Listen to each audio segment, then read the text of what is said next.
ብዙዎቻችሁ የፍቅር ህይወት ውስጥ እነዚህ ቀይ መብራቶች ስለሚባሉ ናርሲሲስት ስለሚባሉ ሰዎች እነዚህ አስመሳይ ስለሚባሉ መርዘኛ ስለሚባሉ እኔ ብዙ ጊዜ ቪዲዮ ስሰራ መርዘኛ ብዬ ነው የምሰራቸው እነዚህን ሰዎች እና ስለ መርዘኛ ሰዎች ማኑፕሌተር ስለሚባሉ በጣም አምባገነን ስለሆኑ ተቆጣጣሪ ስለሚባሉ አይነት ወንዶች ብዙዎቻችሁ ብዙ ትምህርት ሰምታችኋል፣ ብዙ ቪዲዮዎች ተከታትላችኋል ብዬ አስባለሁ። ኤንድ አሁን ላይ ብዙዎቻችሁ እነዚህን ሰዎች በቀላሉ መለየት ትችላላችሁ፣ በቀላሉ አይዴንቲፋይ ማድረግ ትችላላችሁ። ወደ ህይወታችሁ ከመምጣታችሁ በፊት እነዛን ሰዎች ገና ደጅ ላይ ልታስቆሟቸው የምትችሉበት ሁኔታ ላይ እንዳላችሁ ይሰማኛል። አብዛኞቻችሁ ይሄ ችሎታ ይሄ እውቀት የፍቅር ህይወት ውስጥ በጣም አስፈላጊና በጣም ቆንጆ እርምጃ ነው። ይሄ አንድ እርምጃ ነው። ግን ደግሞ ሌላ አንድ ወሳኝ ጥያቄ አለ ከዚህ በመቀጠል የሚመጣ።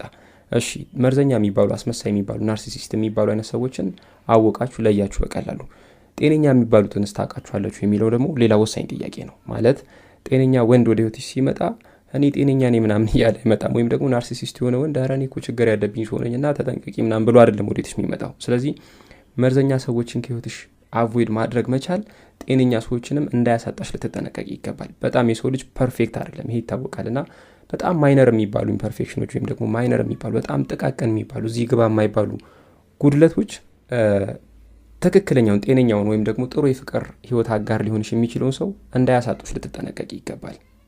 ጤነኛ የሚባል የፍቅር አጋር የሚገለጽባቸውን ኳሊቲዎች ታውቂያቸዋለሽ ወይ የሚለው ሌላኛው ጥያቄ ነው ማለት ነው። የፍቅር ህይወት ውስጥ እነዚህን ጥያቄዎች ማወቅ ካልቻልሽ ወይም ደግሞ ለዚህ ጥያቄ ትክክለኛውን ምላሽ መስጠት ካልቻልሽ የፍቅር ህይወትን በራሱ ቦሪንግ ነው የሚሆነው። በጣም አሰልቺ፣ በጣም አድካሚ ነው የሚሆነው። ሁልጊዜም ወደ ህይወትሽ የሚመጣውን ሰው በእነዛ መለኪያዎች ይሄ ናርሲሲስት ነው ማኒፕሌተር ነው ምናምን በሚሉት መለኪያዎች ነው መመዘን ብትጀምሪው። ስለዚህ የፍቅር ህይወትሽ ቦሪንግ እንዳይሆን ከሚያደርጉ ነገሮች አንዱ ምንድን ነው? ጤነኞቹ ወንዶችስ ምን አይነት ኳሊቲ ያላቸው፣ በምን አይነት መንገድ ይገለጻሉ የሚለውን ነገር ማወቅ ነው። ሰላም ወዳጆች፣ እንዴት ናችሁ? ይህ የመፍትሄ ቤት ነው። የመፍትሄ ቤት በሺዎች የሚቆጠሩቶችን እየረዳ ያለ ድንቅ የዩቲዩብ ቻናል ነው። በዛሬው ዝግጅታችን ጤነኛ የፍቅር ህይወት ለመገንባት የሚረዱ አረንጓዴ መብራቶች እያለን እንነጋገራለን። እንደተለመደው ሁላችሁ ቪዲዮን ላይክ፣ አዳዲሶች ቻናላችን ሰብስክራይብ በማድረግ እንጀምር።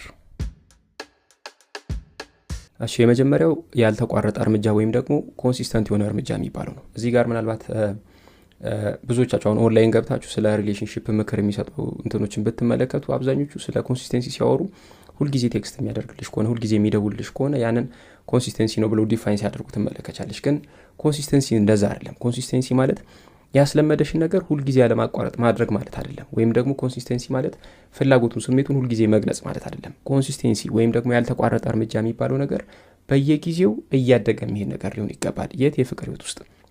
የፍቅር ህይወታችሁ በየጊዜው እያደገ የሚሄድ ካልሆነ ያንን ነገር ኮንሲስተንሲ ብለን ልንል አንችልም። ወይም ደግሞ ያልተቋረጠ እርምጃ ነው ብለን ልንል አንችልም። ለምሳሌ የፍቅር አጋርሽ ሊያደርግልሽ ከሚችለው 40% ወይም ደግሞ ሊደረግልሽ ከሚገባው 100% 40%ን ብቻ እያደረገ ለወራት ለአመታት አብሮሽ ሊቆይ ይችላል። ለምሳሌ ጧት እንዴት አደርሽ የኔ ቆንጆ እያለ ቴክስት ሁልጊዜ 1 ሰዓት ተኩል ላይ ያችን ቴክስት እየላከልሽ፣ ሁልጊዜ ምሳ ሰዓት ላይ ምሳ በላሽ የኔ ቆንጆ እያለሽ፣ ወይም ደግሞ ማታ ላይ በቃ ደህና ደሪልኝ ስዊት ድሪምስ ማይ ስዊት ምናምን ብሎ እየላከልሽ እቺን ብቻ እያደረገ ለአመታት አብሮሽ ሊቆይ ይችላል። ይሄ ኮንሲስተንሲ ሊባል አይችልም።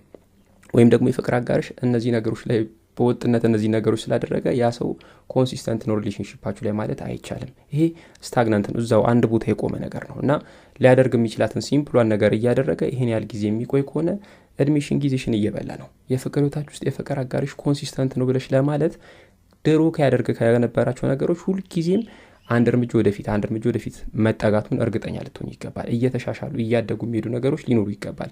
የሚያወራቸው ነገሮች ጥልቀት እየጨመረ ሊሄድ ይገባል። የፍቅር ህይወታችሁ መልክና ቅርጽ ምን ሊመስል እንደሚገባ በተደጋጋሚ ሊነግርሽና ሊያሳውቅሽ ይገባል። ይህንን ካላደረገ ያ ሰው በምንም ተአምር ኮንሲስተንት ነው ተብሎ ሊባል አይችልም። ስለዚህ እዚህ ጋር ስላልተቋረጠ እርምጃ ወይም ደግሞ ኮንሲስተንት ስለመሆን ስንነጋገር ኮንሲስተንሲን በዚህ መንገድ ልትረጂ ይገባል እንጂ ያ ሰው ሁል ጊዜ ጧት ቀደም እንዳልኩሽ ስለሚልክልሽ ቴክስት ወይም ደግሞ ማታ ላይ ስለሚደውልልሽ እና በጣም ጣፋጭ ፍቅር ቃላትን ኤቭሪዴይ ስለሚያደርግልሽ ያ ሰው የእውነት ወዶሻል ወይም ደግሞ የእውነት ለቁም ነገር አስቦሻል ማለት ላይሆን ይችላል። ሁለተኛው አንቺ ሳታስፈልጊው ራሱን ማረጋጋት መቻሉ ነው። ይኸውልሽ እዚህ ጋር ወንዶች ጥሩ ሙድ ውስጥ ሲሆኑ በአብዛኞቹ በጣም ምርጥ ናቸው፣ ወይም ደግሞ ሁሉም ምርጥ ናቸው ማለት ይቻላል። ጥሩ ስሜት ውስጥ ጥሩ ሁኔታ ውስጥ ምናምን ካሉ በዛ ሁኔታ ውስጥ ሆነው ትክክለኛ ማንነታቸውን፣ ትክክለኛ መልካቸውን፣ ትክክለኛ ቀለማቸውን፣ ትክክለኛ ቴስታቸውን ማወቃችም። አንዳንድ ጊዜ የፍቅር አጋርሽ ሲናደድ፣ ሲቆጣ፣ ሲበሳጭ የሚያደርጋቸው ነገሮች በደንብ ልታይ ይገባል። ስራ እንደሚፈልገው ሳይሆንለት ሲቀር፣ ከሰዎች ጋር አለመግባባት ሲፈጠር፣ በእንደነዚህ አይነት ሁኔታዎች ውስጥ ምን አይነት ሪያክሽን ይኖረዋል ወይም ደግሞ ከአንቺ ጋር ያለው ኮሚኒኬሽን ምን ይመስላል፣ አንቺ ጋር የሚያሳየው ነገር ምን ይመስላል የሚለውን ነገር በደንብ ልታይ ይገባል። ኤንድ በእንደነዚህ አይነት ነገሮች ሲያጋጥሙት የሚያበሳጭ፣ የሚያሳዝን፣ የሚያስቆጣ ነገር ሲያጋጥም ምንም ነገር ኤክስፕሌን ሲያደርግ ምንም ነገር ሳያስረዳሽ በዛው ጥፍት ይላል ለሆነ ጊዜ እና ሲመለስ እንዲህ እኮ ሆኜ ነው ምናምን ይልሻል። እንደገና ደግሞ እንደነዚህ አይነት ሁኔታዎቹ ስለገባ ይጮህብሻል፣ ይቆጣሻል ምናምን አንቺ በማታውቂው ማለት ነው። ላይክ የሆነ ቦታ ተበሳጭቶ መጥቶ የዛን የብስጭቱን፣ የንዴቱን፣ የቁጣውን እንትን በሙሉ አንቺ ላይ ማራገፍ ስሜት አለው። ያን ነገር በደንብ ቼክ ልታደርጊ ይገባል። ወይስ ደግሞ በግልጽ የተፈጠረውን ነገር ይነግርሻል። ዛሬ እኮ እንደዚህ ሆኜ ስራ ቦታ ወይም ደግሞ እንደዚህ ከሰዎች ጋር ተጋጭቼ ነበርና ትንሽ ራሴን ምናምን ይልሻል። ወይስ ምንም በማታውቂው ምክንያት መጥቶ ይጮህብሻል፣ ያንባረቅብሻል ላይ ከዛ በተፈጠረ ነገር ምክንያት ይህን ነገር በደንብ ቼክ ልታደርግ ይገባል። ይህን በጣም ጥሩ የሚባል ወንድ እንደነዚህ አይነት ሁኔታዎች ውስጥ ሲገባ እነዚህን ሁኔታዎች አንደኛ ነገር አምጥቶ አንቺ ላይ አያራግፍም። ሁለተኛ ነገር አንቺ ፊክስ እንድታደርጊለት አይጠብቅም። ኃላፊነቱን የተፈጠረውን ነገር በሙሉ ራሱ ይወስዳል። ግን ደግሞ ያለበትን ስሜት ጥሩ ስሜት ውስጥ አይደለም፣ ጥሩ ሙድ ውስጥ አይደለም ብሎ ይነግርሻል። ከዛ በኋላ በራሱ መንገድ ራሱ ፊክስ ያደርገዋል። የፍቅር አጋርሽ ይህን ነገር የሚያደርግ ከሆነ ይሄ በጣም ቆንጆ ግሪን ፍላግ ነው። በጣም ቆንጆ አረንጓዴ መብራት ነው። እንደነዚህ አይነት ወንዶች አጠገብሽ ወይም ደግሞ እንደዚህ አይነት ወንድ አጠገብሽ ካለ ይህንን ሰው ለቁም ነገር ብታስቢው ችግር የለውም። ሶስተኛው ከለላ የሚያደርግበትን መንገድ በደንብ ተመልከች። ይኸውልሽ እዚህ ጋር ከለላ ማድረግና ይሄ ፕሮቴክት ማድረግ ሴት ልጅና ፕሮቫይድ ማድረግ መስጠት ምናምን የሚባሉ ነገሮች የወንድነት የማስኩሊኒቲ በጣም የመጨረሻዎቹ መገለጫዎች ናቸው። ወንድነት ወይም ወንዳ ወንድነት የሚባለው ነገር ከሚገለጽባቸው ነገሮች አንዱ ይሄ ነው። በተለይ ወንድ ልጅ ለሚወዳት ለፍቅር አጋሩ የሚገርም አይነት ከለላ ይሰጣል። ከለላ ማድረግ በጣም ጤነኛ ነገር ነው። ግን ደግሞ ከለላ ማድረግን ኮንትሮል ከማድረግ ከመቆጣጠር ጋር እንዳይቀላቅል ወይም ደግሞ ከሽኑት እንዳያቀርቡ ልትጠነቀቅ ይገባል። እያደረገልሽ ያለው ነገር ከለላ ነው ወይስ ቁጥጥር ነው የሚለው ነገር በደንብ ቼክ ልታደርግ ይገባል። ምንድን ነው እዚህ ጋር ልዩነቱ ብለሽ ያልሽኝ እንደሆን ለምሳሌ ታዩ ይሄን በእኔ ጣዩ በእኔ እምነት ይኑርሽ ምናምን እኔ ያደርጓለሁ እወጣዋለሁ ምናምን እንዳያሳስብሽ ምናምን የሚልሽ ከሆነ ይሄ ነገር ፕሮቴክሽን ነው፣ ከለላ እያደረገልሽ ነው፣ ጤነኛ ነው። ግን ደግሞ ውሳኔዎችን በሙሉ እሱ ሊወስንልሽ የሚፈልግ ከሆነ ማለት ይሄ ነው የሚጠቅምሽ ይሄ ነው የሚበጅሽ ብሎ ሁሉንም አይነት ውሳኔ እሱ የሚወስንልሽ ከሆነ የሚጠቅሙሽን ላይክ እሱ የሚመርጥልሽ ከሆነ የሚገቡሽን የሚያስፈልጉሽ ነገሮች እነዚህ ናቸው ብሎ እሱ የሚመርጥልሽ ከሆነ እንደነዚህ አይነት ነገሮች አግባብ አይደሉም። እሱ ነገሮችን የሚነግርሽ ከሆነ ላይክ በአንቺ ቦታ ሆኖ ሊያወራ የሚፈልገው እሱ ከሆነ ማለት ስለ አንቺ እሱ ድምጽ ሊሆን የሚፈልግ ከሆነ ይሄ ከለላ ሳይሆን ቁጥጥር ነው። ስለዚህ በቁጥጥርና በፕሮቴክሽን በኮንትሮልና በፕሮቴክሽን መሀል ያለውን ነገር በደንብ ቼክ ልታደርግ ይገባል። እያደረገልሽ ያለው ነገር ኮንትሮል ማድረግ ነው ወይስ ቁጥጥር ነው የሚለውን በደንብ ኮንሽስሊ ልትከታተይ ይገባል። ኤንድ ከለላ የሚያደርግልሽ ከሆነ ከለላ የሚያደርግልሽ ሰው ለራስሽ ብቁ እንደሆንሽ ያምናል፣ ግን ያግዝሻል ነው። ገብቶሻል አይደለ? በራስሽ ነገሮችን መውጣት እንደምችል፣ በራስሽ ነገሮችን ማድረግ እንደምችል፣ ኬፓብል እንደሆንሽ፣ ኮምፒተንት እንደሆንሽ ምናምን ያምናል። ግን ደግሞ በተወሰነ መልኩ እንደ ወንድ ማድረግ ያለበትን ነገር ማድረግ እንዳለበት ያስባል። ኤንድ ጤነኛ የፍቅር ግንኙነት ውስጥ ይሄ ነገር ኖርማል ነው ማለት ጤነኛ የፍቅር አጋር ሲኖርሽ እና ጤነኛ የሆነ የፍቅር ህይወት ሲኖራችሁ ኮምፒተንት እንደሆንሽ ኬፓብል እንደሆንሽ ያምናል። ኤንድ አት ሴም ታይም ፕሮቴክት ልትደረግ የሚገባቸው ቦታዎች ላይ ፕሮቴክት ያደርግሻል። ስለዚህ የፍቅር አጋርሽ ፕሮቴክት እያደረገሽ ከሆነ ይሄ ቆንጆ ግሪን ፍላግ ነው። ኮንትሮል የሚያደርግሽ የሚቆጣጠርሽ ከሆነ ሁሉንም ነገር በአንቺ ቦታ ሆኖ እሱ ማስፈጸም የሚፈልግ ከሆነ ግን ይሄ ከለላ ሳይሆን ቁጥጥር ነው፣ የመርዘኛ ግንኙነት መገለጫ ነው። ስለዚህ ከለላ የሚያደርግበትን መንገድ በደንብ ቼክ ልታደርጊ ይገባል። ይሄ ሶስተኛ።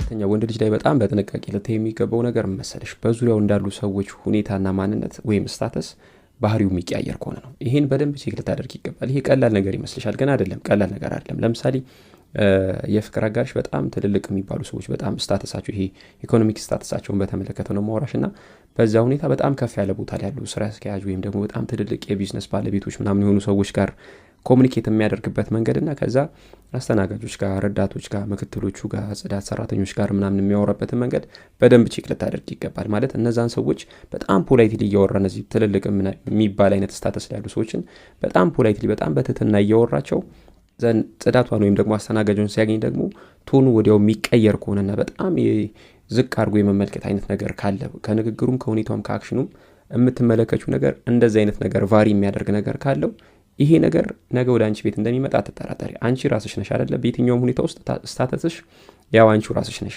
ግን ደግሞ ስሜትሽ ኢሞሽናል ቢንግሽ በሚቀያየርበት ወይም ኢሞሽናል ስታተስሽ በሚቀያየርበት ሁኔታ እሱም ትሪት የሚያደርግበት መንገድ ከፍና ዝቅ ሊል ይችላል። ይላልም ደግሞ ገብቶሻል አይደል? ጥሩ ስሜቱ ስትሆኚ ኮሚኒኬት የሚያደርግበት መንገድ ወይም ደግሞ ከአንቺ የሆነ ነገር ሲፈልግ ኮሚኒኬት የሚያደርግበት መንገድና የሆነ ነገር በማይፈልግበት ሰዓት ላይክ ከራሱ ጋር ብቻ መሆን በሚፈልግበት ሰዓት ኮሚኒኬት የሚያደርግበት መንገድ ይለያያል ማለት ነው። ልክ እነዛን ሰዎች ከፍና ዝቅ አድርጎ ትሪት በሚያደርግበት አፕሮች በሚያደርግበት መንገድ አንቺም ያለሽበትን ሁኔታ እንደየሁኔታሽ ሊቀርብሽ ነው።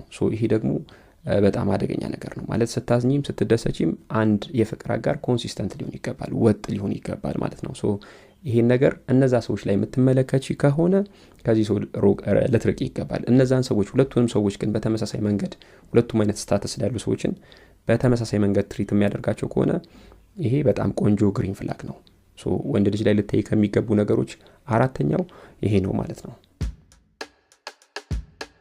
እሺ የመጨረሻው አምስተኛው ለምትጠይቂያቸው ቀጥተኛ ምላሽ ፈልገሽ ለምትጠይቂያቸው ጥያቄዎች ቀጥተኛ የሆነ መልስ ይሰጥሻሉ የሚለው ነገር ነው። ይኸውልሽ እዚህ ጋር ቀጥተኛ መልስ ስልሽ ስትጮቺ ስትቀልጂ ምናምን ስትሳሳቁ ባላችሁበት ሁኔታ ውስጥ ሆናችሁ ቀጥተኛ መልስ ስትፈልጊ መልስ ላይ መልስም አይደለም። በጣም ሲሪየስ በሆነ ጉዳይ ላይ እየተነጋገራችሁ ግን በጣም ዳይሬክት የሆነ መልስ የምትፈልጊ ከሆነ በጣም ቀጥተኛ ወደ ይሄ ያልተወላዳ ወይም ደግሞ እዛም እዚህ የሚያደርገጥ አይነት መልስ በምትፈልጊበት ሰዓት እንደነዚህ አይነት መልሶችን በምትፈልጊው መንገድ ይመልሳሉ የሚለውን ነገር በደንብ ቼክ ልታደርጊ ይገባል። ይህ ማለት እንደነዚህ አይነት ጥያቄዎችን ስትጠይቂው መልሶ ጥያቄሽን በጥያቄ ይመልሳል ወይም ደግሞ ዙሪያ ጥምጥም ሲዞር ታገኛለሽ ወይ ከመመለስ በቀጥታ እንዲህ ነው እንደዛ ነው ብሎ ከመመለስ ይልቅ ዙሪያ ጥምጥም ሲሄድና ሲታሽ ምናምን ትመለከቻለሽ። ይሄን በደንብ ቼክ ልታደርጊ ይገባል። እንደገና ደግሞ ለመመለስ በጣም ጊዜ የሚፈልግበት ከሆነ ምናምን እንደነዚህ አይነት ነገሮች ምናልባት የሚመልስልሽን መልስ ኤዲት እያደረገው ሊሆን ይችላል ማለት በጣም የተቃኘ በጣም እንትን ያለ እና መስማት የምትፈልጊው እሱንም ትረብል ውስጥ ችግር ውስጥ የማይከተው አንቺ መስማት የምትፈልጊው መልስ